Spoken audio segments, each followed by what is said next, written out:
पाप कहाँ तक जाता है। एक बार एक ऋषि ने सोचा कि लोग गंगा में पाप धोने जाते हैं तो इसका मतलब हुआ कि सारे पाप गंगा में समा गए और गंगा भी पापी हो गई। अब यह जानने के लिए तपस्या की कि पाप कहाँ जाता है। तपस्या करने के फलस्वरूप देवता प्रकट हुए। ऋषि ने पूछा कि भगवत, जो पाप गंगा में धोया जाता है वह पाप कहाँ जाता है। भगवान ने कहा कि चलो गंगा से ही पूछते हैं। दोनों लोग गंगा के पास गए और कहा कि हे गंगे, सब लोग तुम्हारे यहाँ पाप धोते हैं तो इसका मतलब आप भी पापी हुई।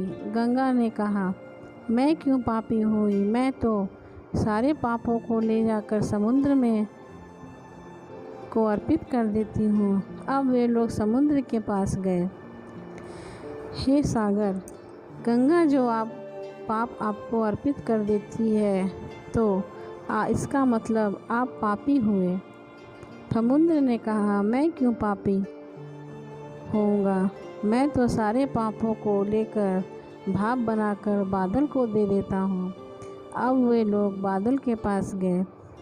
हे बादल, समुद्र जो पापों को आपको भाप बनाकर बादल बना देता है तो इसका मतलब आप पापी हुए। बादलों ने कहा, मैं क्यों पापी हुआ, मैं तो सारे पापों को वापस पानी बरसाकर धरती पर भेज देता हूँ, जिससे अन्न उपजता है, जिसको मानव खाता है।